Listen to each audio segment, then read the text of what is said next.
여러분 안녕하세요. 찾아가는 새벽기도 시카고 예수사랑교회 조선영 목사입니다. 오늘도 변함없는 주님의 은혜와 평강이 저와 여러분의 삶의 종일 풍성하기를 기도합니다. 오늘 말씀은 신명기 32장 36절에서 40절까지 말씀입니다. 제가 읽어드리죠.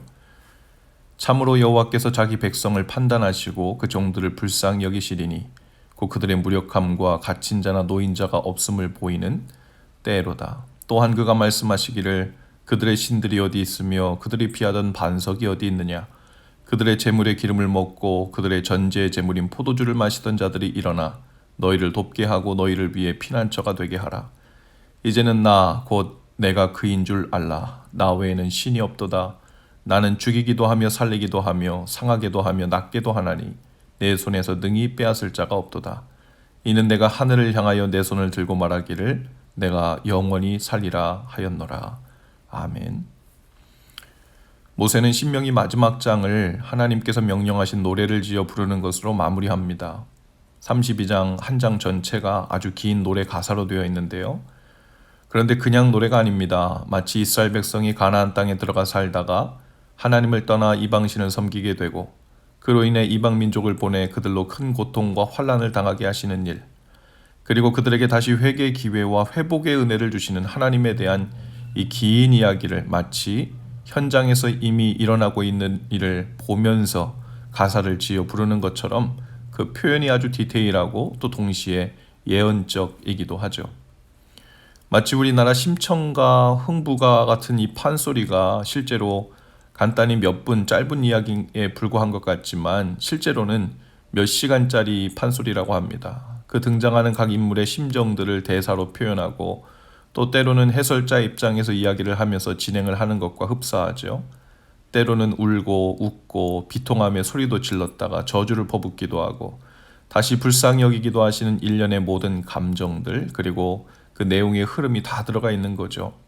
오늘 모세의 노래가 마치 그러한 것 같습니다. 이스라엘 백성들이 이 노래를 따라 부르면서 때로는 잘 살고 있을 때, 때로는 죄짓고 있을 때, 또 재앙을 만났을 때, 때로는 고통의 때에 있어서 하나님이 떠난 것 같이 느낄 때, 또 때로는 하나님의 회복하심을 경험할 때, 각 노래 가사에 들어있는 하나님의 경고, 인생 채증의 손길과 다시 보듬어 주시고 구원해 주시는 손길, 그리고 그분의 마음이 표현되어 있는 것을 보고 백성들은 먼저 지금 자신들이 처한 상황이 어찌 된 것인지 깨닫게 될 것입니다. 그리고 하나님의 심정이 어떠한지 알게 되고, 그리고 이제 어찌해야 할지 또한 그 노래를 통해 알게 되겠죠. 아버지의 집을 떠나 보찜을 들고 세상으로 향하고 있는 어리고 철없는 탕자에게 누군가 이 모세와 같이 그의 될 일에 대해 미리 얘기를 해주고 있다면 마치 이런 노래 가사를 지어 불렀을 것 같습니다. 너는 이제 곧 세상에 나가 나름대로 세상에서 성공하고 이름도 내고 보란듯이 살고 싶은 마음으로 집을 떠나겠지. 그러나 세상도 마음처럼 되지 않고 네 자신도 마음처럼 되지 않을 거야. 가장 실망스럽고 배신자처럼 느껴지는 것은 바로 너 자신이겠지. 그리고 너는 이렇게 비참한 삶을 살게 될 거야. 마치 남의 집에 가장 부정한 짐승의 음식도 나눠 먹지 못하는 신세가 되겠지. 아버지의 마음은 바로 그때 아버지의 마음은 이와 같을 거야. 너는 생각하기를 집에 돌아가면 적어도 굶어 죽진 않을 텐데, 하지만 무슨 염치로 돌아갈까 하는 생각이 들겠지. 아버지가 나를 받아주시기는 할까? 그러나 아버지의 마음은 그렇지 않아. 이미 그렇게 될 줄 아셨던 아버지는 말없이 날마다 동구박 나무 밑에서 널 이렇게 기다리고 있을 거야. 건강하게 살아도 돌아오기만 한다면 그 하는 마음으로 간절히 기다리면서 밖에 나가 허비한 모든 재산은 아들이 배운 인상의 쓴맛을 위해 지불한 레슨비 정도로 생각하실 거야. 이런 정도의 가사가 되지 않을까요? 그리고 마지막엔 찬송가의 뜻이 어서 돌아오라는 찬송가 가사가 붙여질 형식일 것입니다. 모세는 가나안 땅에 백성들과 함께 들어가지는 못하지만 성령님의 감동으로 노래를 짓되 그 되어질 일련의 과정을 이미 다 보고 있는 자처럼 즐거워하기도 하고 안타까워하기도 하고 울기도 웃기도 또 화가 나기도 하면서 이 노래를 이어 부르고 있는 것 같습니다. 오늘 우리가 읽은 노래 가사의 대목은 하나님께서 이방 민족들의 신들을 심판하시고 과연 그들이 죽은 신인지 살아있는 신인지 눈앞에서 똑똑히 보라는 내용입니다. 이 노래는 결국 하나님의 심판의 손길이 미쳐 재앙이 임하고 모든 것이 끝난 것 같으나 결국 하나님은 이 일 동안 백성들을 살리고 다시 돌아오게 하시려는 목적이라는 것이죠. 실제로 이스라엘 백성들이 가나안에 들어가 하나님을 왕으로 삼지 않아 혼돈에 빠지는 사사시내를 지나죠.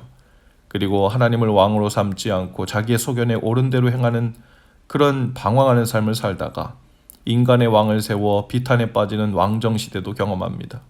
나중에는 나라가 둘로 쪼개졌다가 각각 아시리아와 바벨로니아 이방 민족에 잡혀 포로로 잡혀가기도 하고 다시 회복시키시는 하나님의 은혜의 손길을 경험하기도 하죠.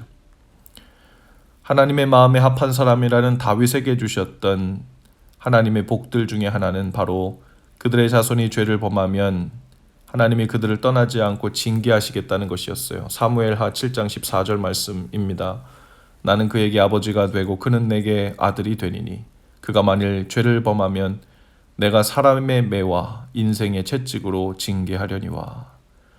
죄를 범하면 그냥 그 죄 중에 죽도록 놔두지 않고 사람들로 인한 매를 경험하게 하고 인생에서 경험하는 채찍 같은 쓴맛을 보게 하여 결국 그 징계를 받고 무엇이 잘못되었는지 생각하게 하여 다시 하나님께로 돌아오게 하시겠다는 약속입니다.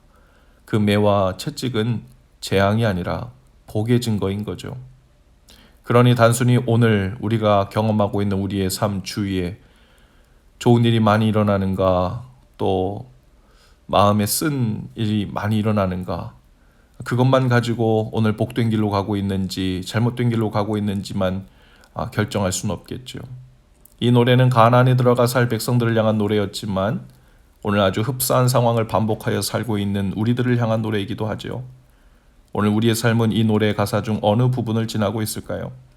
우리를 향한 주님의 마음은 어떠하실까요? 오늘 우리가 경험하고 있는 인생의 쓴맛은 우리를 돌이켜 살리시려는 징계일 수 있습니다. 여러 사람의 매와 인생 채찍이 매섭게 우리를 노려보고 있는 때를 지나고 있을 수도 있죠. 또 누군가에게는 하나님의 위로와 회복의 음성이 따뜻한 노래 가사로 다가와 있을 수도 있습니다. 오늘 성령님의 음성이 모세의 노래처럼 우리 귓가에 깨닫는 소리가 되어 들리게 되길 바랍니다. 그리고 그 소리를 따라 우리의 마음과 발길이 닿아야 하는 방향도 알게 되기를 바랍니다. 그 안에서 다시 소망의 길을 따라 믿음으로 반응하고 걸어 나가시는 저와 여러분 다 되실 수 있기를 주님의 이름으로 축복합니다. 기도합시다. 주님, 오늘 우리 삶을 향해 부르고 계신 성령님의 노래와 속삭임을 오늘도 듣고 깨닫는 자가 되게 하옵소서.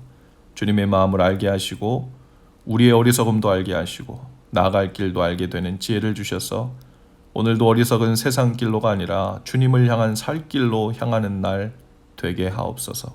예수님 이름으로 기도합니다. 아멘. 여러분, 오늘도 예수 사랑으로 화이팅입니다. 내일 아침에 다시 찾아뵙지요.